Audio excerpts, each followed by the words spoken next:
Shaykh Hamza, my question is about spirituality and food. The Quran talks a lot about eating what's halal, but that's usually coupled with the word tayyib. Tayyib, yeah. Halal being what's legal, and maybe can you comment on what you feel tayyib would sort of mean in our current sort of culture, and then also, what do you feel is the spiritual effect of consuming artificial foods like high fructose corn syrup and all these sort of processed things that are added to foods and packaged? What's the spiritual effect of eating artificial food, and how, can you sort of comment on the idea of tayyib? Just to use another tradition, in some traditional Buddhism, the chef in the monastery had to be enlightened. Like, they didn't let just anybody into the kitchen. And in the Islamic tradition, there's a whole tradition about food preparation and the intention of the cook.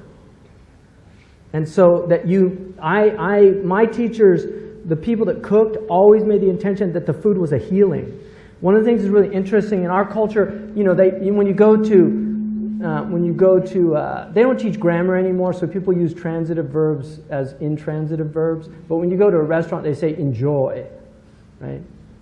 Enjoy is, I guess you could make it intransitive, but you usually enjoy something. But here it means the food, but they just say enjoy. In traditional cultures, they never would say something like that. They would say like salud, with health. In the Arabic culture, they say bisahha wal afiyah, with health and well-being, which reminds us of the purpose of the food. It's not to enjoy.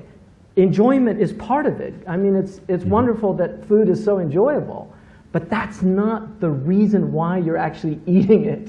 That's why the glutton eats.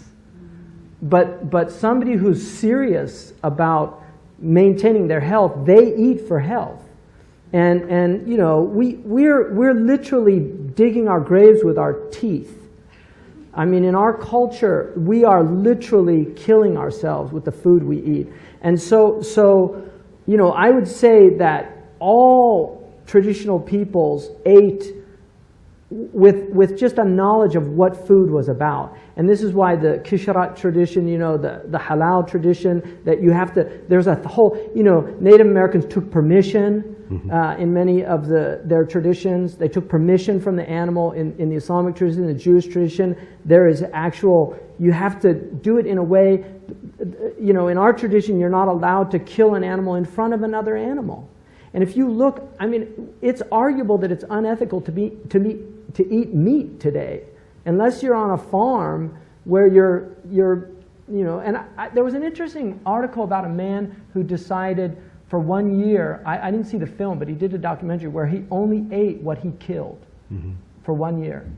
And when he would buy the sheep, one of the sheep farmers told him, he said, I think I'm going to call that, Zeke. And he said, no, don't name them, because you'll get attached to them.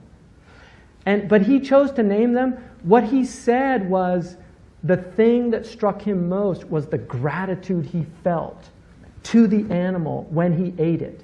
And in our tradition, there's a belief that the animal wants to be energy for good deeds. Because by becoming part of a righteous person, it's elevated in its state from an animal that doesn't have free will, that only behaves according to its nature, to part of a being with free will. And the animal hates to be used for foulness or for misdeeds.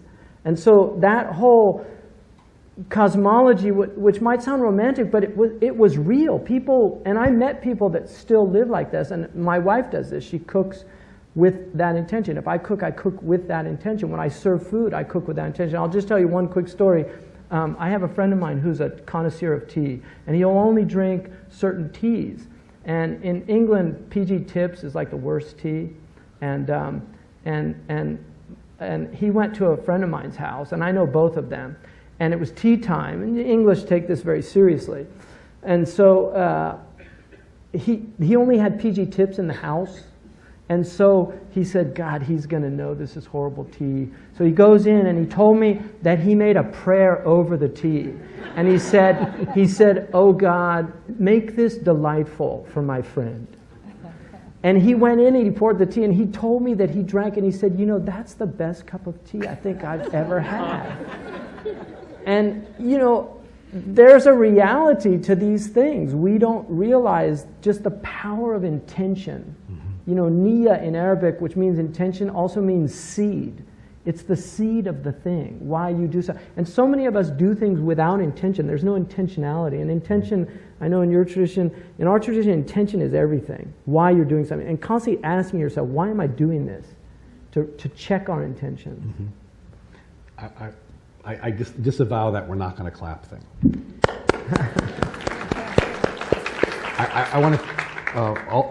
that applause was also for the question. It was a good question. Because, at least, I don't want to deflect too much, but from a Jewish tradition, this is something we struggle with a great deal. Because the laws of kashrut were written, 1,000 years ago and more. And they were designed to be more humane and to make the exact connections that you're talking about. And the world in which we live has advanced to the point that one needs a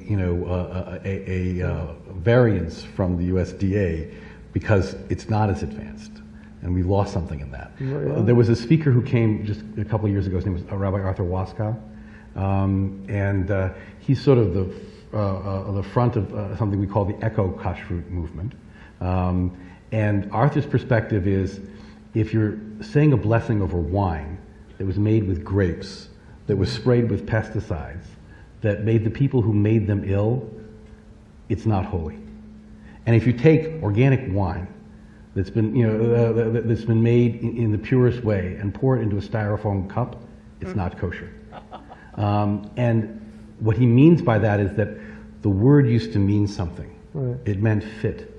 And the purpose of the sharing of food, the enjoyment wasn't in the consumption and how much can we pump into it with corn syrup, but rather the meal and the story of your friend praying over his tea. Yeah. That was what it was intended to be. Yeah.